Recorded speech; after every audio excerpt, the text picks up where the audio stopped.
주일은 우리 요한복음 1장 1절 말씀을 중심으로 나를 찾아오신 말씀이라는 제목으로 함께 은혜를 나누기를 원합니다. 지하철에는 사람들이 앉을 수 있는 좌석도 있지만 일어서서 움직이는 사람들의 안전을 위한 손잡이도 참 많이 설치되어 있습니다. 문득 그 손잡이를 붙들고 다녔을 수많은 사람들이 떠올랐습니다. 이런저런 인생의 사연을 가진 사람들이 저 손잡이를 잡고서 의지하며 안전하게 지하철을 이용했겠구나. 때로는 그 피곤함에 저 손잡이를 붙들고 피곤함에 지쳐서 그렇게 잠든 사람도 있었겠구나라는 이런저런 생각들이 있었습니다.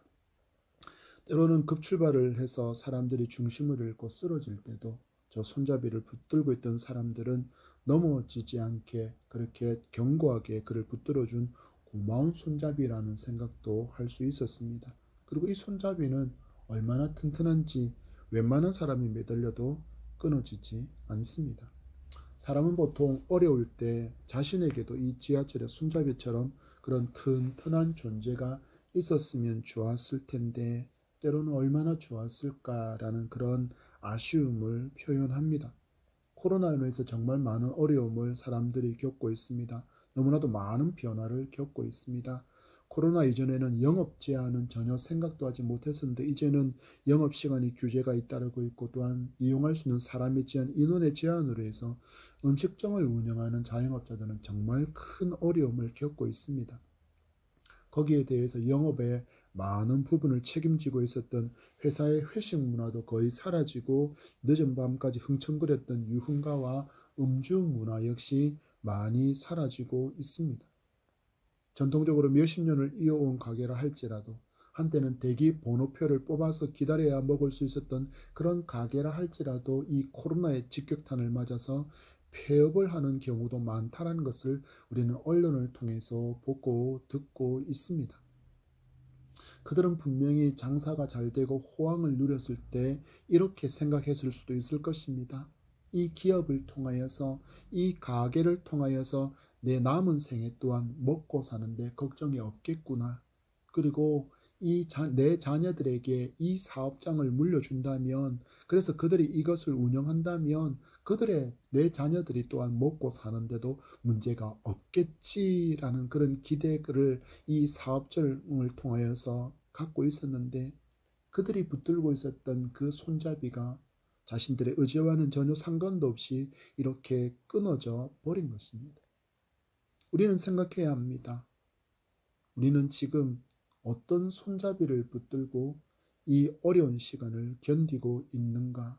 그리고 그 손잡이는 어떤 상황에서도 끊어지지 않을 만큼 정말 견고하고 튼튼한 것인가에 대한 질문을 던져보아야 할 것입니다.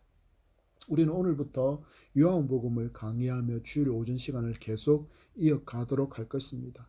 주신 말씀을 받으면서 우리의 손잡이를 점검하고 어떤 손잡이를 붙들고 살아가는 것이 우리가 인생에서 만나는 풍랑을 넉넉히 견디게 하는지를 깨닫는 말씀의 풍성한 은혜가 함께하기를 축복합니다. 요한복음은 마태복음, 마가복음, 누가복음서와 함께 사복음수로 불리지만 그 결이 조금 다릅니다. 다른 세 복음서는 예수께서 행하신 일에 대한 내용이 많다면 요한복음은 예수 그리스도의 가르침에 대한 풀이가 다른 복음서보다 풍성하게 기록되어져 있습니다. 그래서 다른 복음서에 있는 내용이 있기도 하고 또 없는 내용이 요한복음에는 기록되어져 있기도 합니다. 요한복음의 저자는 요한복음서에 보면 예수께서 사랑하시던 그 제자로 표현되어지는 요한이라고 많은 학자가 지지합니다. 기록된 장소에 대해서는 두 가지의 견해가 있는데 대부분의 학자들은 에베소 지역에서 이 요한복음을 기록했을 것이다 라고 갖고 있는 일반적인 견해가 있고 또 하나의 견해는 갈릴리나 수리아 지역에서 이 요한복음을 기록했을 것이다 라고 주장하는 학자들도 있지만 보통은 에베소에서 이 요한복음을 기록했을 것이다 라고 그렇게 이해하고 있습니다. 이 성경은 AD 90년대 중반쯤에 기록되어졌을 것이다 라고 역사적인 배경을 바탕으로 많은 학자들이 주장합니다. 이 복음서는 믿음이 약한 그리스도인들과 진리를 찾아 헤매고 있는 비그리스도인들을 위해서 목적을 가지고 기록되었다라는 것을 우리는 성경 내용을 통해서 알 수 있습니다. 왜냐하면 이 성경이 기록되어질 시대적인 배경이 굉장히 암울한 시기였기 때문입니다. 로마 황제의 탄압으로 말미암아서 많은 순교자가 생겨났고 박해는 여전히 현재 진행형으로 진행하고 있었기 때문입니다. 거기에 대해서 AD 64년에서 70년에 일어난 유다 독립전쟁으로 인해서 유다는 역사 속으로 아예 사라지고 말았습니다.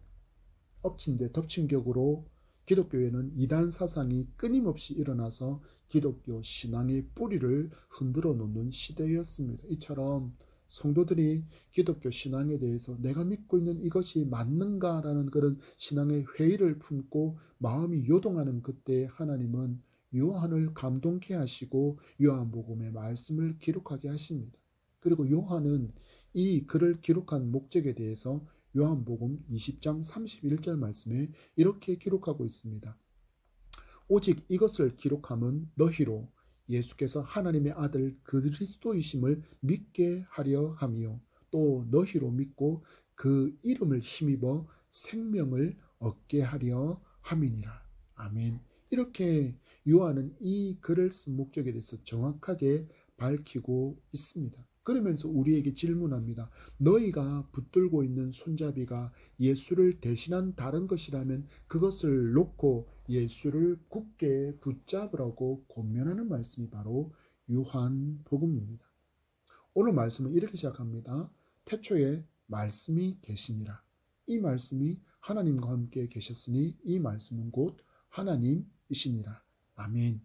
다른 복음서와 달리 요한복음은 이 글의 시작을 마치 창세기의 시작과 같이 표현하고 있다는 것을 우리는 주목해 보아야 합니다.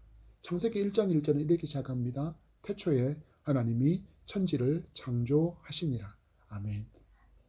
연대기적으로 보면 요한복음에서 말하고 있는 이 태초 그리고 창세기의 태초에서부터 우리가 시간을 보게 되면 요한복음의 태초가 훨씬 더 앞서 있는 시간을 표현하는 태초라는 것을 알아야 합니다. 요한은 이렇게 창조 이전에 이미 말씀이 계셨다라는 것을 강조하며 요한복음을 시작합니다. 이렇게 요한이 말씀, 헬라어로는 로고스 이렇게 로고스로 표현되진 단어를 시작점에 둔 것은 당시 기독교를 괴롭히고 있었던 유대인, 정확하게는 바리새인들의 주장에 대한 반격을 목표로 두고 있었기 때문이고 또 서신을 받는 사람들의 대부분이 헬라 문화에 익숙한 사람들이었기 때문입니다. 이해를 돕기 위해서 당시 헬라어 철학에서는 이 로고스가 갖고 있던 이해를 우리가 좀 알아야 되고 또 유대인들이 갖고 있었던 이 로고스에 대해서 먼저 좀 살펴볼 필요가 있습니다. 헬라 철학에서의 이 로고스는 이성이라는 표현으로 여기서 말하는 이성이라는 것은 남자 여자의 의미가 아니라 우리가 또 생각하는 이성과 사상이라고 표현할 때 그 이성을 의지합니다.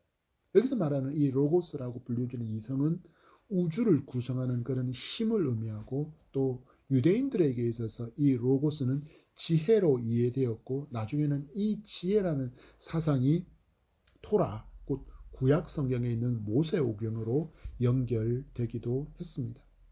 이러한 배경을 이미 알고 있었던 요한이 유대인들과 헬라 사람들이 그 헬라 문화에 익숙한 사람들의 주목을 한 번에 끌 수 있도록 로고스라는 단어를 사용하면서 예수 그리스도께 집중하게 만드는 다분히 의도를 가지고 사용한 단어가 바로 로고스라는 말씀이라고 우리는 이해할 수 있겠습니다. 우리는 어릴 적에 세상을 누가 만들었을까? 신이 있다면 어떤 모습일까라고 생각하면서 창조주와 또한 우주의 시작에 관해서 궁금증을 가질 때가 분명히 있었습니다. 이 답을 지금 요한이 우리에게 주고 있는 것입니다. 기독교 밖에 있는 사람들은 여전히 창조주의 존재를 찾아 헤매고 있습니다. 그러면서 자신들이 경험한 것과 자신들의 이론과 또는 인식 이론을 바탕으로 어떤 창조적인 존재들을 만들어내는데 영화나 소설에 등장하는 창조주는 한계를 가진 존재이거나 또 다른 존재에게 만들어진 어떤 존재처럼 그렇게 표현되어지는 것을 보게 됩니다. 왜냐하면 그들은 창조주를 이해할 수 없기 때문입니다. 그들은 창조주에 대해서 한 번도 배워본 적이 없기 때문입니다.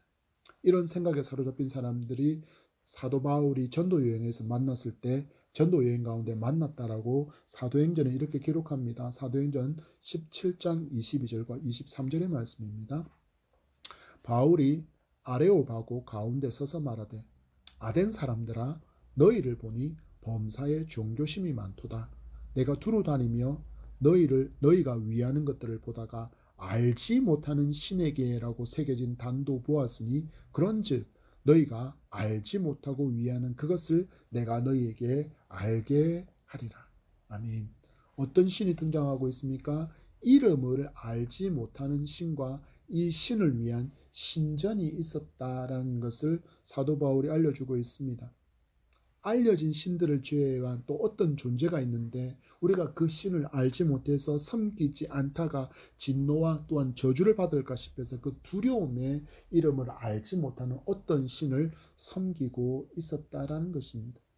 이런 모습은 옆 섬나라인 일본에서도 우리는 발견할 수 있습니다. 일본어 중에 보면 야로 스카크미라는 그런 단어가 있는데 이 말은 800만의 신이 사는 나라라는 뜻입니다. 800만의 신이 사는 나라. 이는 모든 만물에 신이 깃들어 있다는 그들의 사상에서 나온 말입니다. 그래서 대략 일본에는 800만 개 이상의 신이 있다라고 그들은 믿고 있습니다. 그래서 선교사나 또한 현지의 교인들이 예수 구원의 복음을 전하면 그들은 십자가상을 하나 뚝 가지고 와서는 자기가 여전히 섬기고 있는 신상들 사이에 세워두면서 나를 보호해주는 신이 하나 더 생겼다라는 그 정도로 이 사람들은 여기게 된다라는 것입니다. 너무 무수한 신들을 그들은 섬기고 있기 때문입니다. 이름을 알지 못하는 신에게 제사하는 그들에게 사도 바울은 그분이 바로 여호와시다라고 그렇게 알려주면서 전도했습니다. 오늘 본문을 기록하는 요한 또한 오랫동안 이어진 박해로 신앙이 흔들리고 있는 성도들에게 혹은 이름을 알지 못해서 그 신을 찾아 헤매고 있는 비기독교인들에게 믿음의 대상에 대해서 정확하게 알려주고 있습니다. 바로 로고스이신 말씀이신 예수 그리스도가 바로 그분이시다라고 지금 요한은 선포하고 있는 것입니다. 여기에는 이 1절의 말씀을 통해서 선포하는 이 태초에 계셨던 말씀이 곧 하나님이라는 것은 예수 그리스도는 창조되지 않은 존재, 원래부터 계셨던 하나님이라는 것을 알려주는 것입니다. 왜냐하면 유대인들은 이 사실을 믿지 않았기 때문입니다. 유대인들은 이 지혜가 이 말씀이 곧 그냥 토라의 말씀이다라고 피조된 존재, 창조된 어떤 것이다라고만 이해했기 때문입니다. 그래서 예수가 말씀이시다라고 이야기할 때 그러면 예수는 하나님이 아니야 라고 그들은 생각하고 있었기 때문에 요한은 아니다. 바로 이 말씀이신 예수께서는 우리가 창조되어지기 전에 온 세상이 창조되어지기 전에 이미 존재하고 계신 하나님이시다라고 그들에게 선포하고 있는 것입니다. 잠깐 우리 고민해 봅시다. 사람들에게 만약에 말이 없다면 어떤 일이 일어날지 우리 한번 상상해 보시기 바랍니다. 우리는 언어가 달라서 상대방의 말을 이해하지도 내 의사를 표현하기 힘든 때를 경험할 때가 있습니다. 특히 해외여행을 갔을 때 혹은 내가 외국어를 제대로 알지 못하는데 우리나라에 온 어떤 외국인이 내게 뭔가를 질문했을 때 그래서 그 내용이 무슨 소리지라고 알아듣지 못할 때가 있습니다. 간단한 표현은 몸을 이용해서 손짓, 발짓 혹은 표정으로 그렇게 표현 가능하지만 구체적이거나 혹은 전문적인 것은 몸짓과 표정으로 말할 수가 없습니다. 우린 여기서 왜 말씀이신 하나님께서 이 땅에 육신을 입고 오셨는가에 대해서 알 수 있습니다. 하나님께서 당신에 대해서 말씀을 주지 않으면 인간은 결코 하나님을 발견할 수도 없고 하나님을 알 수도 없기 때문입니다. 사도 바울이 전도 여행 중에 만났던 이 아테네 사람이 이름을 알지 못하는 그 신을 숭배한 것처럼 우리도 하나님의 말씀이 없었다면 하나님을 알 길이 전혀 없는 존재였다는 것입니다. 그래서 말씀이신 예수께서 이 땅에 오셔서 하나님을 보여주셨고 그래서 사람들이 알아들을 수 있는 그 언어로 우리에게 당신을 보여주시고 하나님을 보여주시고 우리에게 말씀을 주신 이유가 바로 거기에 있다라는 것입니다. 우린 잠시 헬라 문화에 등장하는 신들의 모습을 살펴보려고 합니다. 왜냐하면 그들에 대한 이해가 있어야 그들이 겪고 있었던 그 혼란과 어려움을 알 수 있기 때문입니다. 헬라의 신들은 거의 인간과 비슷한 성향을 가진 존재처럼 묘사되어집니다. 특히 최고의 신으로 숭배받는 제우스는 하늘과 땅에서 태어난 크로노스와 레아라는 이 절대자의 신들, 그들에게서 태어난 수많은 자녀들 중에 하나였는데, 바로 아버지였던 크로노스를 몰아내고 쫓아내고 최고의 신의 자리에 올랐다라고 신화는 기록하고 있습니다. 이 헬라의 신들 이처럼 서로 질투하고 시기하고 때로는 서로 전쟁을 하기도 하고 최고의 권력에 오르기 위해서 서로 분쟁하는 그런 싸우는 존재처럼 표현되어집니다. 이 헬라의 신들의 성향을 나타내는 장면을 이렇게 표현할 수 있습니다. 어떤 신이 A라는 사람을 어여삐 여겨서 어떤 때 그에게 굉장히 많은 도움을 주었는데, 또 다른 신이 바로 이 A에게 질투와 시기로 징계와 심판을 내린다는 것입니다. 그러니까 상황이 이렇다 보니까 내가 아무리 열심히 살려고 노력하고 힘써도 신이 노하면 어떤 것도 할 수 없다라는 이 운명론이 헬라 문화를 살던 사람들이 그들이 갖고 있었던 생각이었다라는 것입니다. 헬라 사람들은 언제나 이런 마음, 운명론으로 모든 것은 정해져 있어. 내가 아무리 애써도 신이 저주해버리면 난 아무것도 아니야 라는 그런 마음이 그들 속에 계속 있었다라는 것입니다. 그래서 그들은 늘 고민했습니다. 분명한 가치관이 없는 신들. 그래서 어떻게 숭배해야 저 신이 분노하지 않을까를 전혀 알 수 없는, 그래서 그들은 또 다른 신이 있을까 싶어서 인간계에 등장하지 않은, 우리 신화 속에 등장하지 않은 또 다른 신이 있어서 우리가 그를 숭배하지 못해서 그가 진노해서 내가 또 어려움과 고난과 역경을 만나면 어떡하지? 저주를 퍼부어 버리면 어떡하지? 해서 그 존재를 위해서 이름을 알지 못하는 그 신을 위한 신전을 짓고 제사를 지내기 위한 엄청난 거대한 수고를 하고 있는 그 모습을 보고 바울이 긍휼히 여기는 마음이 불같이 일어나서 그들에게 달려가 선포하는 것입니다. 너희들이 찾고 있는 그 이름을 알지 못하는 신이 바로 여호와 하나님이시다. 요한 역시 하나님을 알지 못하는 사람들에게, 박해 앞에서 기독교 신앙을 심각하게 고민하는 성도들에게 예수를 전하는 이유가 여기에 있습니다. 어떤 예수입니까? 바로 말씀이신 하나님, 바로 우리를 말씀으로 찾아오신 그 하나님이 예수시다라고 이야기합니다. 다른 종교를 살펴보십시오. 인간이 처절하게 노력하고 더듬어야만 찾을 수 있다라고 신들에 대해서 가르칩니다. 그래서 이들은 수많은 고행과 극기와 고난을 살아서 그렇게 신들에게 다가가려고 막 몸부림치지만 그들은 그렇게 해도 신을 만날까 말까 하는데, 놀랍게도 하나님은 온 우주의 주인이신 그분은 인간을 먼저 찾아오셨습니다. 왜입니까? 단 하나의 이유입니다. 이처럼 사랑하셨기 때문입니다. 요한복음 3장 16절의 말씀과 같이 하나님께서 세상을 이처럼 사랑하사 독생자를 주신 이유가 바로 우리를 찾아오신 목적이었다는 것입니다. 이처럼 사랑하셨기 때문에 그 창조주시고 위대하신 전능의 하나님께서 인간을 찾아오셨다는 것입니다. 죄로 신음하고 절망하고 죽음의 공포의 노예로 살고 있던 우리 인간을 살리시려고, 그리고 나를 살리시려고 말씀이신 하나님께서 인간의 몸을 입고 이 땅에 오셨다라는 것입니다. 그리고는 아무리 더듬어도 찾을 수 없었던 그 창조주를 우리에게 보여주셨다라는 것입니다. 1절의 후반절의 말씀을 보면 이 말씀이 하나님과 함께 계셨으니 이 말씀은 곧 하나님이시니라고 선포하고 있습니다. 요한복음 1장 18절의 말씀입니다. 본래 하나님을 본 사람은 없으되 아버지 품속에 있는 독생하신 하나님이 나타내셨느니라. 아멘. 하나님께서 사람에게 당신을 보여주시기 위해서 이 땅에 인간의 몸으로 오신 분이 바로 예수 그리스도이심을 알게 하려고 요한은 지금 말씀 로고스라는 단어를 사용하고 있다는 것입니다. 우리가 보통 어떤 사물이나 또한 인물을 콕 집어서 이 사람이야 라고 그 사람의 이름을 말하거나 물건의 이름을 지칭해서 콕 표현하지 않더라도 어떤 특징만을 이렇게 표현하는 것만으로 알 수 있는 인물이나 사물이 있습니다. 그래서 한 단어만 사용해도 모든 사람들이 아 하고 동의할 수 있는 그런 동의가 일어나는 그런 언어가 있습니다.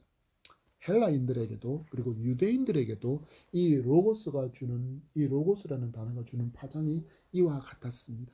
로고스 하면 그들이 아 하고 동의할 수 있었다라는 것입니다. 바로 여전히 더듬어 찾으면서도 만나지 못한 바로 우주의 창조주 로고스가 바로 하나님이라는 것을 알려주고 말씀이신 예수 그리스도가 바로 하나님이라는 진리를 선포하기 위해서 지금 요한은 로고스라는 단어를 사용하고 있다라는 것입니다. 사람들이 아무리 찾아도 발견할 수 없었던 하나님을 보여주시기 위해서 예수 그리스도께서 이 땅에 오신 것처럼 성도는 하나님을 보여주기 위해서 불신자들에게로 로고스가 되어서 달려가야 한다는 사실들을 잊지 말아야 합니다. 왜 이렇게 살아야 합니까? 라고 질문하는 그 질문에 대해서 예수님께서 이미 답을 주셨습니다. 마태복음 5장 13절과 14절의 말씀입니다. 너희는 세상의 소금이니 소금이 많이 그 맛을 잃으면 무엇으로 짜게 하리요? 후에는 아무 쓸데없어 다만 밖에 버리워져 사람에게 밟힐 뿐이니라. 너희는 세상의 빛이라. 산 위에 있는 동네가 숨겨지지 못할 것이요. 아멘.